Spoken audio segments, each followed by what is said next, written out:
iniciamos una serie. ¿Alguien vino la semana pasada, martes pasado? Quiero ver si hay alguien. Gloria a Dios. Bueno, por todos estos que nos visitan hoy y que fueron fieles la semana pasada, quiero continuar una serie que le puse los enemigos del alma. ¿Cómo se llama? Los enemigos del alma. Quiero hablar esto porque creo que es muy importante que sepamos identificar a aquellos enemigos que no precisamente suelen ser ni los problemas, ni los gigantes, ni tampoco están fuera de nosotros, sino que se esconden dentro de nosotros mismos. Yo quiero que usted ore conmigo y diga: Señor, más fuerte, diga: Señor, háblame a través de tu palabra. Tu palabra tiene poder para hacerme crecer, para sanarme, para liberarme, para empoderarme. Dígale: por tu palabra se sostienen los cielos y la tierra. Por lo tanto, necesito ser ministrado por el poder de tu palabra. Amén. Vivimos en constantes batallas todo el tiempo. Todo el tiempo. Desde que nos levantamos, entramos en batallas en el mundo exterior. Pero también tenemos un montón de batallas en nuestro interior. El apóstol Pedro nos recuerda con urgencia cuáles son esas batallas que a veces se nos pasan por alto, pero no deberíamos jamás olvidar la importancia de esta recomendación del apóstol Pedro, más bien, dice en primera de Pedro capítulo 2 y verso 11: amados, os ruego como a extranjeros y peregrinos, hablando de que nosotros estamos de paso en esta tierra, que os abstengáis de los deseos, ay, qué suavecito, de los deseos carnales que batallan, pero ¿contra quién? Contra el alma. Esos son los enemigos que muchas veces están dentro de nosotros, y Pablo lo describe como enemigos del alma. No son enemigos físicos, ni tampoco nos está poniendo en aviso acerca de persecuciones que se puedan venir externamente, sino que habla de una guerra interna. Diga conmigo: una guerra interna, donde el alma, escúcheme bien, es el campo de batalla y los deseos desordenados son los que nos atacan. Imagínense como una batalla campal a campo abierto.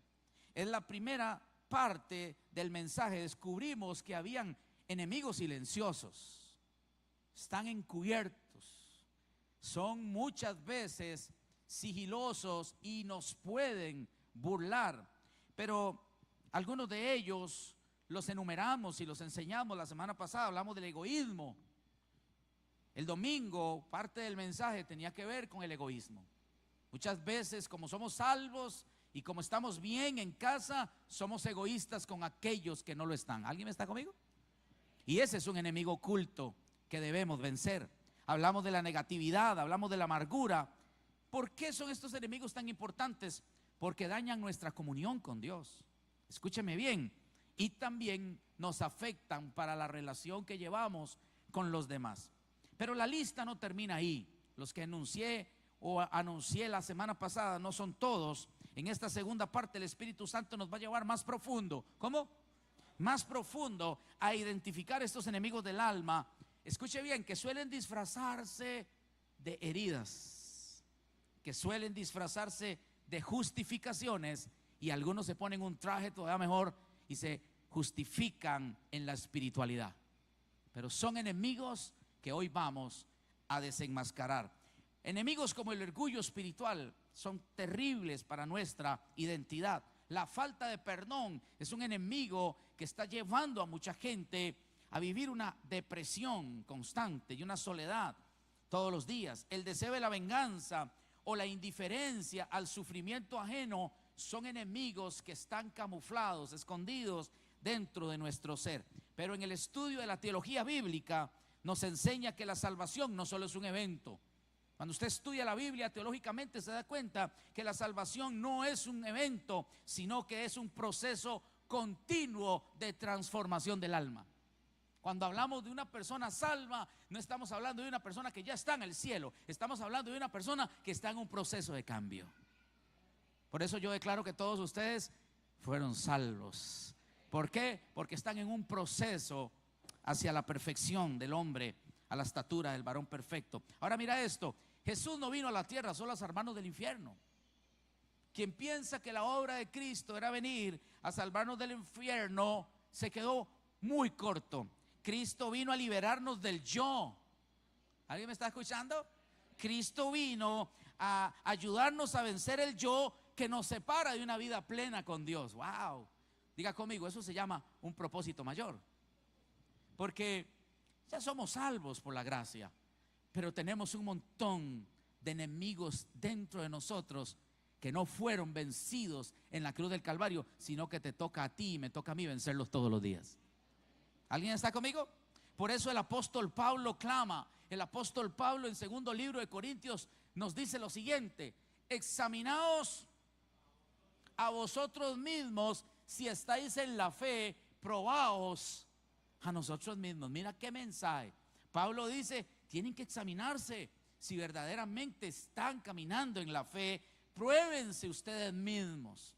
A veces no necesitamos que alguien nos diga dónde se están manifestando esos enemigos en nosotros. Nosotros muchas veces sabemos, pero congeniamos con ellos.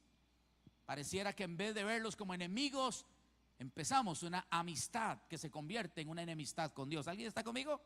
Esta enseñanza no es para los demás, esta enseñanza es para nosotros. ¿Alguien me escuchó? Esta enseñanza, escúcheme bien, es para el enemigo que está adentro, no el enemigo que está afuera. Hay un enemigo que vive dentro. ¿Dónde vive?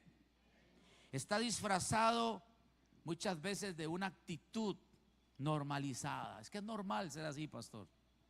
Es normal que yo reaccione así. Cuando la Biblia dice que hay que decirle a lo malo, malo y a lo bueno, bueno. De un carácter sin tratar. Hay gente que tiene un carácter que, bueno, debería de empezar a darse cuenta que ese no es más que una debilidad en vez de un carácter fuerte. ¿Alguien me está escuchando? Habla de heridas sin sanar que nos pueden llevar a peores consecuencias. Estos enemigos están bien ocultos. ¿Dónde están? Sí, dije que son letales para nuestro propósito, son letales. Y dije la semana pasada, y repito esta frase dicha de otra manera: el verdadero éxito no se puede medir por la cantidad de personas que nos aplauden o nos reconocen. Eso no se trata de cuánta gente te aplaude, cuánta gente, escúchame bien, te sigue, cuánta gente simpatiza contigo, sino el éxito en Cristo se caracteriza por una victoria sobre uno mismo. Cuando una persona dice, he aprendido a vencerme a mí mismo, esa persona está caminando en una vida exitosa. Y sobre todo cuando lo hace de la mano del Espíritu Santo. Entonces, ¿de qué le sirve al hombre? Dijimos la semana pasada, ganar el mundo entero si pierde su alma. Tu alma es demasiado valiosa. Y por eso el enemigo es demasiado astuto y nos quiere engañar y nos quiere mentir y nos quiere mantener cautivos, porque él sabe que tu alma vale mucho. Él sabe que mi alma es valiosa para Dios. Y dije la semana pasada nada más que de qué estaba hablando Jesús. Jesús estaba hablando de la eternidad. ¿De qué estaba hablando? Tu eternidad es muy valiosa. Tu eternidad es muy valiosa, pero también tu vida terrenal es muy valiosa. Vivir una vida terrenal buena, abundante y sin medida es el deseo de Dios para todos nosotros. Dije la semana pasada, solo estoy haciendo un pequeño repaso con este versículo, que la palabra alma en griego significa suje, y suje significa vida, ser interior. Cuando el Señor habla de tu alma, está hablando de tu ser interno. Jesús no solamente estaba hablando de morir, porque mucha gente entiende el concepto de la muerte y después de la muerte. Jesús estaba hablando de cuidado. Perder nuestra alma significa perder el propósito eterno que Dios estableció para cada uno de nosotros cuando se habla de una comunión y una vida eterna. Alguien diga amén. Voy a hablarte creo que de 5 o 6 enemigos del alma y espero terminar la serie hoy. El primero que no vimos la semana pasada, pero continúo hablando de hoy, es el, ay, qué suavecito, ¿cómo se llama este? Y le puse el veneno que mata el alma. Desde el principio de la historia de la humanidad, el mayor enemigo del hombre no ha sido el hombre. Desde el comienzo y el origen de los tiempos, la historia humana registra que el peor enemigo del hombre, escúchame bien, no es el hombre, es el pecado. No es un enemigo que grita. Por eso mucha gente muchas veces lo pasa por alto, porque no grita ni se te para de frente como una persona. El pecado es astuto. ¿Cómo es? Es astuto, suele llamar la atención y el interés de las personas. Es silencioso y tiene una característica, muchas veces es muy seductor. Y por estas características es que muchos caen con facilidad en las garras de este enemigo. Se esconde detrás de deseos. Ajá. Pablo, se esconde detrás de deseos aparentemente inofensivos. Hace pensar que podemos manejar con muchísima cautela y dominarnos en momentos donde sabemos que la seducción del pecado siempre nos va a llevar al alejamiento de Dios.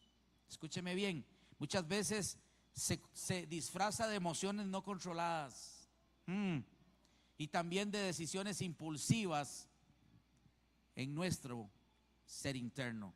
Dios advirtió a Caín. ¿A quién? Mire este pasaje cuando Dios advirtió a Caín. Dígame usted si esto no es una belleza estudiarlo esta noche.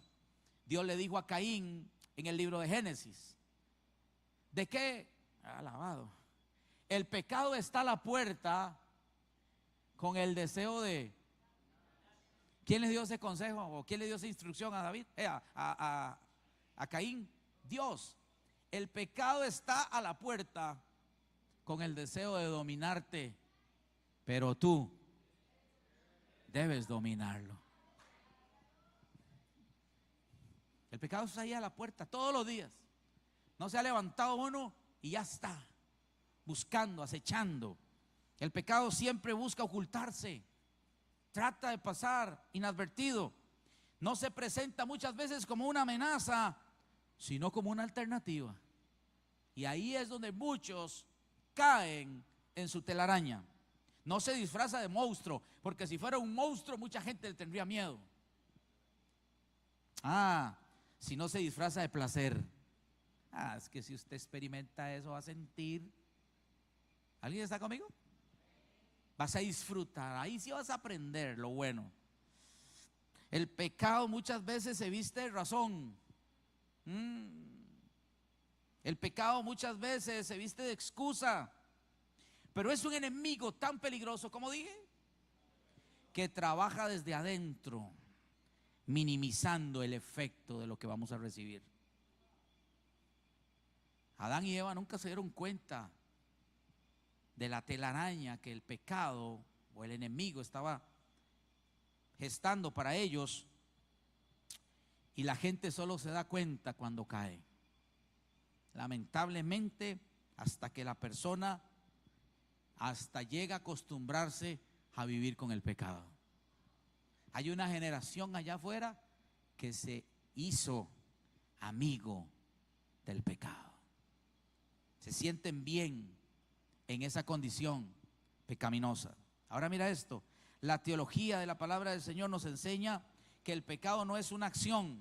Diga conmigo, el pecado no es solo una acción. El pecado tiene que ver con una condición del corazón. Una condición del corazón. David lo entendió. David lo entendió cuando tocó fondo. David supo lo terrible que es el pecado. David dijo en el Salmo 51:4, y le dice y nos enmarca cuando fallamos, ¿a quién le fallamos? Contra ti solo he hecho lo malo. Cuando se tiene esta conciencia, nos podemos guardar más, podemos tener mayor cuidado de nosotros y de nuestra alma. David se dio cuenta que cuando él le falló, No solamente le había fallado a Betsabé, su esposa, no solamente le había fallado a sus hijos, no solamente le había fallado al pueblo, a su posición como rey, sino que él admite haberle fallado a la persona que jamás deberíamos de fallarle. ¿Alguien está conmigo? David reconoce que su error o su pecado no fue tan leve, sino que fue y ofendió a su Dios, a aquel que le había llamado, a aquel que le había escogido. Él dijo: yo pequé delante de tus ojos. Cada vez que el enemigo te quiera seducir con el pecado, recuérdate a ti mismo que vas a fallarle al Dios que te llamó y te amó con amor eterno. Escúcheme bien, David nunca culpó a otros. Me encanta la razón que la Biblia nos da para estudiar esta actitud de David, porque David nunca culpó a otros ni se justificó en su entorno. Reconoció, en este pasaje David reconoció que su enemigo más poderoso no fue Goliat, sino fue su ser interno. Aquel gigante no fue nada para David, lo venció con facilidad, pero el deseo de sus ojos, la pasión, la codicia, hicieron el trabajo que Goliat no pudo terminar. Podríamos ser fuertes ante los gigantes, pero podríamos ser tan débiles para nuestros enemigos internos. ¿Alguien está aquí? El pecado es el enemigo oculto del hombre. Escúcheme bien, porque se esconde donde pocos quieren mirar el alma. Se esconde. Muchas veces nunca nos sentamos a examinar nuestra alma. ¿Qué estoy haciendo? ¿Cómo estoy hablando? ¿Cuáles son mis deseos? ¿Cuáles son mis intenciones? ¿Alguien está conmigo? Pocas veces nos sentamos a interiorizar cómo está nuestra alma. Estamos más preocupados por cómo nos vemos por fuera. Lucimos hermosos por fuera, ropas preciosas de marca. Físicamente algunos podría decirse que invierten mucho en su parecer, en su físico, pero ¿cuántas veces nos sentamos a ver cómo estamos siendo en nuestro interior? ¿Alguien está conmigo? Escúcheme bien, el pecado puede vivir camuflado en una buena intención, pero mal dirigida. Tiene esa habilidad de ocultarse. Escúcheme bien. Y sabes, muchas veces se oculta aún dentro de una herida no sanada. Personas que no se dan cuenta de lo nocivo que es una herida no sana. Y esas heridas, escúcheme bien, tenemos que permitir que Dios las sane. Que Dios nos libere de esa condición donde nuestro corazón o nuestra alma están sangrando, se están debilitando y nos estamos muriendo poco a poco por heridas no tratadas. ¿Alguien está conmigo? Jesús no vino solo a perdonar pecados. ¿Cómo, pastor? ¿Qué dijiste? Jesús no vino solo a destruir, escúcheme bien, y a perdonar pecados, sino vino a destruir el poder del pecado sobre nosotros. Eso es otra cosa. Dios nos dio el poder, diga conmigo, nos dio el poder para destruir el pecado dentro de nosotros. Dice Primera de Juan, mire lo que dice la escritura. Y sabéis que Él, ¿quién es Él? Cristo, se manifestó para quitar. Léalo, es un pasaje hermoso. Y sabéis que Él, hablando de Cristo, se manifestó para quitar, porque no hay pecado en Él. El que venció dice que tú y yo también podemos vencer. Voy a volver a decir esto porque creo que no emocionó a nadie. El que venció el pecado dijo que tú también tienes el poder para vencerlo. Dale un aplauso al Señor, vamos, arriba.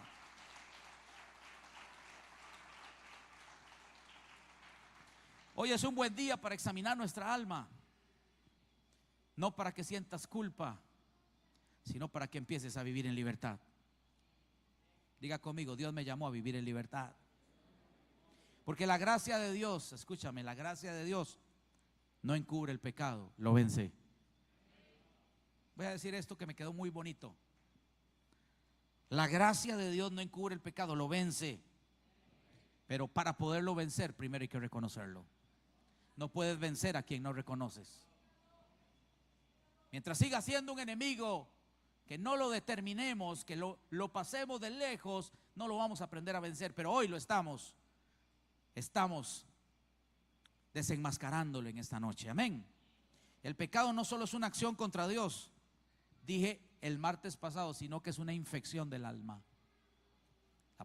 El alma que pecare morirá. El pecado no puede ser mi amigo.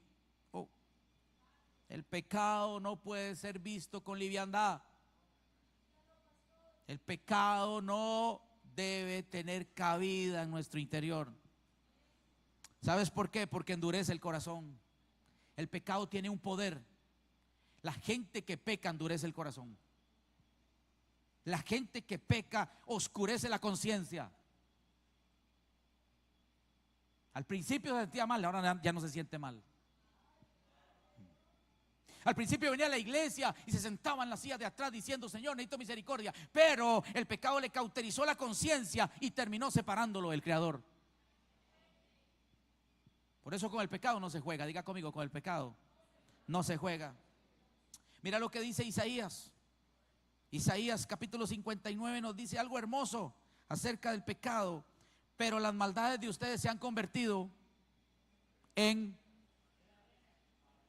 barreras entre ustedes y Dios. El pecado es una barrera. El pecado nos separa del Padre que nos abraza, del Padre, escúchame bien, que se alegra de que tú y yo seamos sus hijos. El pecado, escúchame bien, dice Isaías: los pecados de ustedes han hecho que Él se oculte. El pecado es tan peligroso que hace que Dios, en vez de escucharnos, nos deje de escuchar. Obviamente aquí se van los amenes, pero es importante que sepamos que el pecado es un enemigo muy peligroso. No se trata de tus debilidades. Dios dice: yo no tengo nada que ver con tus debilidades, porque más bien Dios dice que en tus debilidades se perfecciona su poder. Pero cuando nuestra debilidad es un pecado constante, se convierte en una rebelión que enferma el alma. Y allí es donde está el verdadero peligro. ¿Sabes? Cuando el pecado toca la puerta del hombre, solo la sangre de Cristo lo puede limpiar. Y el único lugar donde la sangre del Cordero fue derramada fue en un madero, para que usted y yo todos los días corramos a ese lugar de oportuno socorro. Alguien diga amén. Voy a hablar de mi segundo enemigo oculto. ¿Cómo se llama? La culpa. Yo le puse aquí el enemigo oculto que aprisiona el alma. La culpa es terrible. Hay enemigos como este que se manifiestan en nuestra vida de una manera tan asolapada, porque lo dije hace un rato, no pega gritos, no tiene reacciones visibles, no genera actos externos. Escúcheme bien, pero para otros que habitan en silencio, les roe el corazón, les carcome el espíritu dentro. Eso es lo que hace la culpa, como carcomer el corazón del hombre. Uno de los enemigos persistentes que insiste el enemigo usando en nuestra contra es la culpa, porque la culpa, escúchame bien, puede ser buena. La culpa únicamente puede ser buena cuando nos lleva al arrepentimiento. ¿Alguien me ha escuchado? Se siente la persona culpable, se siente mal y eso produce arrepentimiento. Pero cuando se trata, escúcheme bien, de paralizarnos, de deprimirnos y de esclavizar el alma, es un peligro. Porque hay personas que no saben manejar la culpa, no saben que Cristo ya nos perdonó de nuestros pecados y de los pecados que podamos cometer, y en vez de vencer la culpa, dejan que la culpa los venza a ellos. ¿Alguien me está entendiendo? Y los hace sentirse inmerecedores, indignos, hace sentir que son hipócritas cuando vienen a la iglesia. Usted se da cuenta rápido cuando una persona está pasando por la culpa, porque esa persona no puede venir a la iglesia con confianza. se siente señalado cuando nadie sabe lo que está viviendo él, solo Dios. Pero entra por las puertas y dice: el pastor ya se dio cuenta. Y yo ni siquiera estaba viendo para la puerta. El enemigo los culpa de una manera tan tremenda que los esclaviza. Escúchame bien. La culpa puede estar en una persona aun cuando nadie la vea. Pasa oculta en la persona. Es una prisión invisible la culpa. ¿Cómo es? Es una prisión invisible. Y escúchame bien, lleva años cerrándole a muchos las puertas del gozo. La culpa ha trabajado robándoles a muchos el avance y el propósito. Una de las cosas más tristes que hay es cuando alguien falla al Señor y la sangre de Cristo lo limpia de todo pecado, y el pastor y la gente que está a su alrededor lo ama y lo levanta, pero él no se perdona a sí mismo. Dios no puede hacer nada cuando Dios ya te perdonó y tú no te has perdonado. El rey David vivió eso en carne propia. Dijo: mientras callé, mientras sentía culpa, dijo David, se envejecieron en mi gemir todo el día. David estaba siendo prisionero. David no estaba hablando de una enfermedad física. La culpa puede ser peor que una enfermedad física. Escúchame bien, si no estaba hablando de un peso espiritual que lo estaba consumiendo por dentro. Una persona que tiene culpa puede sonreír por fuera, pero puede llorar por dentro. Una persona que tiene culpa puede hacer reír a otros, pero no es capaz de sentirse pleno dentro de esa prisión. ¿Alguien está conmigo? Es terrible la culpa. La culpa no confesada ni sanada consume silenciosamente. Cuando una persona no entiende cómo sanarse de la culpa, afecta las relaciones de otras personas con él, afecta su identidad, y lo peor de todo, que afecta la visión que debe de tener en el Dios que lo llamó. Alguien diga amén. La culpa indudablemente es el resultado del pecado.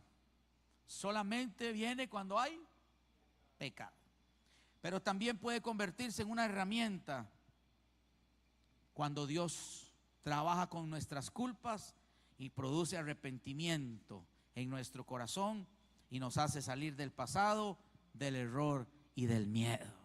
Allí es donde Dios puede revertir nuestras culpas. Alguien diga amén. Muchos creen que pueden estar espiritualmente bien,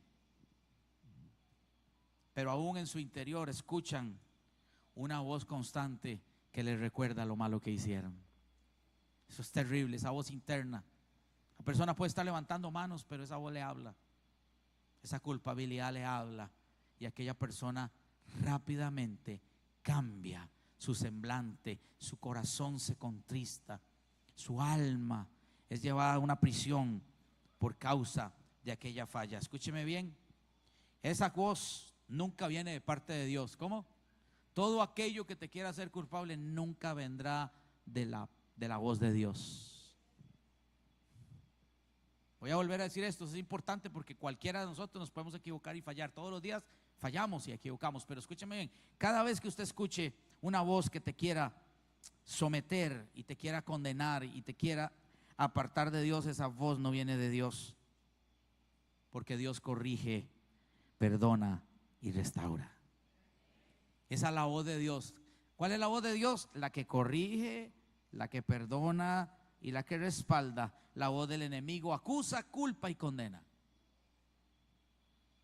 Mira lo que dice la escritura en Romanos capítulo 8 verso 1.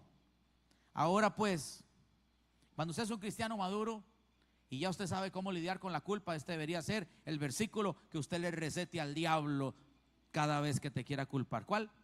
Ahora pues, ninguna. ¿Cuántas? Condenación hay para los que están en. Nunca le permitas al enemigo que te culpe, que te condene, porque Dios ya te perdonó. Amén. Escúcheme bien. El evangelio de Cristo no solo nos calma o nos cura del pecado, sino también nos quita la culpa. El evangelio de Dios no solamente cura el pecado, sino que también quita la culpa. No fuimos llamados a vivir cargando un pasado perdonado, sino a caminar en libertad con una identidad renovada. Diga conmigo, una identidad renovada. Número 3, para terminar, el desánimo. El desánimo es el enemigo que apaga el fuego del alma. Muy, muy, muy peligroso. He visto mucha gente que no cayó en pecado.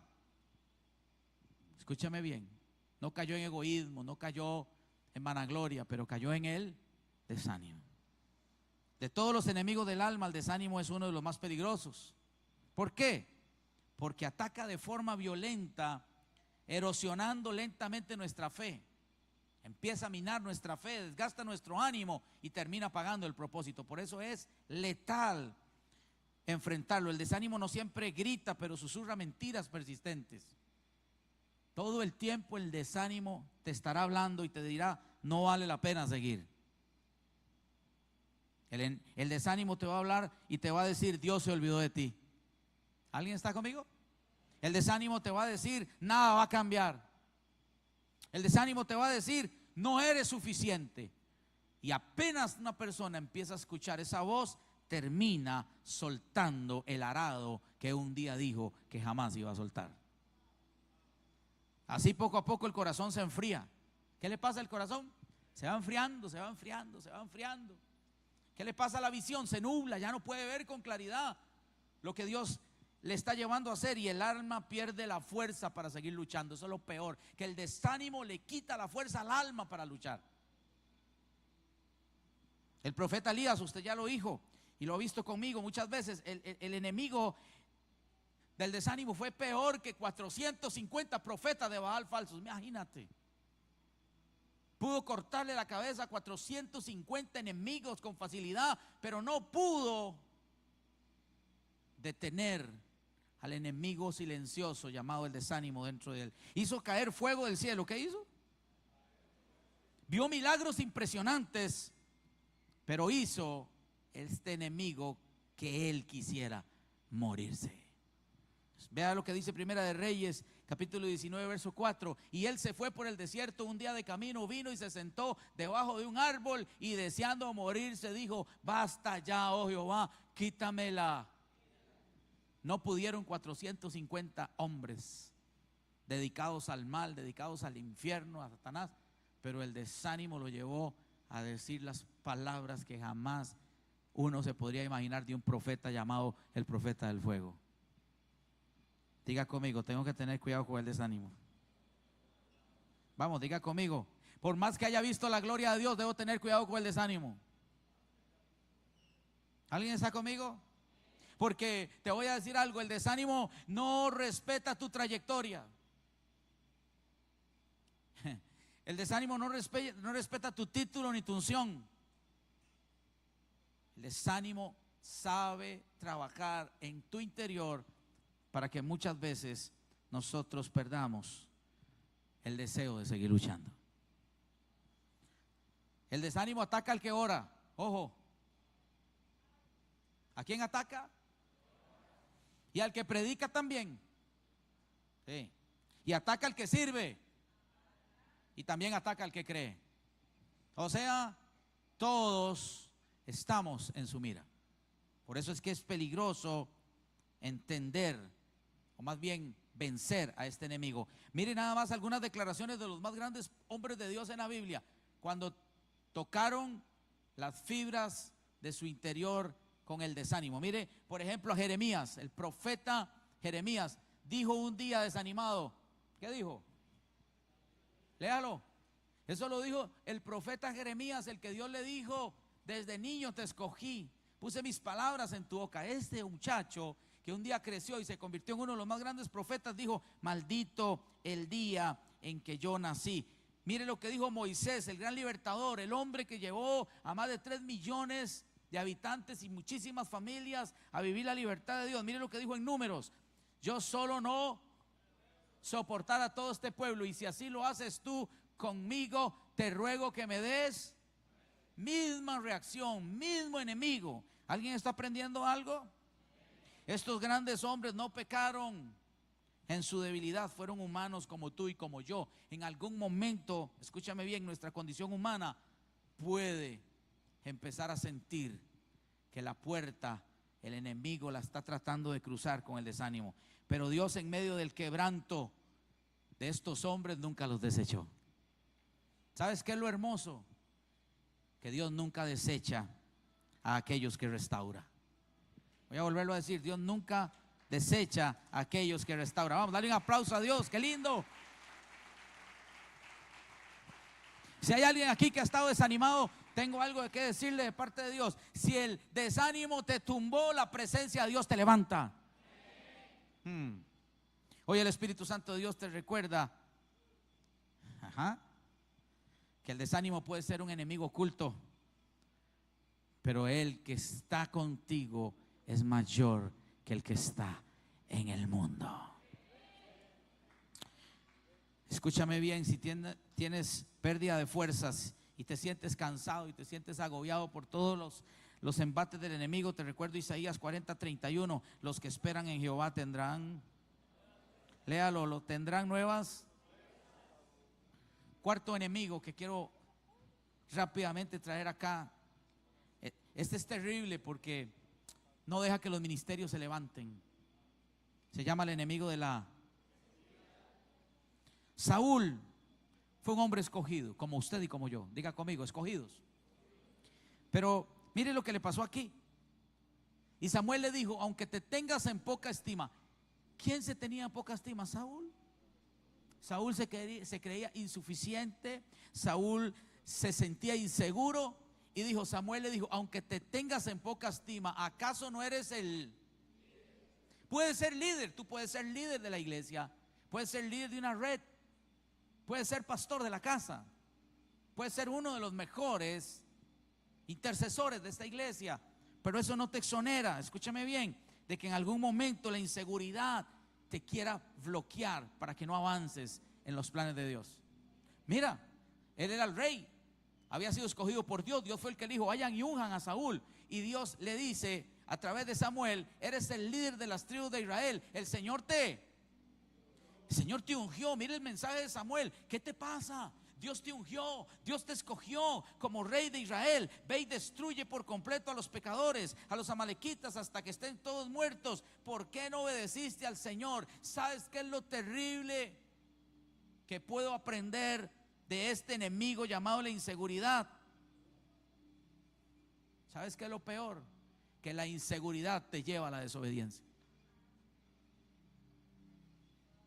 Una persona insegura es una persona que pronto va a desobedecer a Dios. Por eso usted tiene que saber quién es usted. Usted es un hijo. Usted es un redimido en la sangre del Cordero. Usted es un escogido. Usted es la niña de los ojos de Dios. Tú eres el propósito de Dios. Eres un proyecto de Dios en la tierra. Tú tienes que saber quién eres, porque si no sabes quién eres, vas a desobedecer con facilidad. Por eso para Saúl fue tan sencillo desobedecer, porque nunca tuvo en claro, escúchame bien, que Dios lo había llamado. Y aunque había sido ungido, nunca se sintió digno. Ay, qué cosa más terrible es cuando Dios nos escoge y no nos sentimos dignos. Usted puede ir a orar, pues, no, pastor, yo no soy capaz. Usted podría acompañarme a predicar no soy digno. Usted supiera lo que yo hice. Usted supiera. ¿Alguien me está conmigo? El enemigo va a querer usar tu inseguridad para bloquear tu llamado. Es más, tu potencial. La persona que tiene problemas con la inseguridad vive en una constante comparación con otros. Si yo fuera como, si yo orara como, si predicara como, si tuviera lo que tiene el otro, si tuviera tantos años como él en el evangelio, yo iría. ¿Alguien está conmigo? Inseguridad. Y muchas veces le tienen miedo al rechazo. Y muchas veces lo que necesitan es aprobación de los demás. Simplemente el enemigo oculto de la inseguridad está trabajando para conducirlos a la desobediencia. Un corazón inseguro puede aparentar liderazgo, porque Saúl aparentaba ser el líder de Israel, pero en realidad no era tan líder, porque lo único que buscaba era la validación de los demás. Ese es el peligro de no entender a este enemigo, que la inseguridad sin entregársela a Dios se convierte en una idolatría del ego. ¿Alguien me escuchó? Una inseguridad no tratada se convierte en una plataforma del ego. La inseguridad es un enemigo que no hace mucho ruido por fuera, pero grita fuerte por dentro. Diga conmigo: no voy a permitir que la inseguridad me detenga mi propósito. ¿Sabes dónde te das cuenta que eres inseguro? En tus decisiones. ¿Sabes dónde te das cuenta que te cuesta abrirte a una nueva relación? Si estás inseguro, como fracasaste ayer, como algo no salió bien ayer, entonces sigues pensando que otra vez va a volver a pasar lo mismo y te cierras. Y la única forma de poder vencer la inseguridad es vernos como Dios nos ve y no como nosotros nos vemos. Dale un aplauso a Dios, vamos, dale un aplauso a Dios.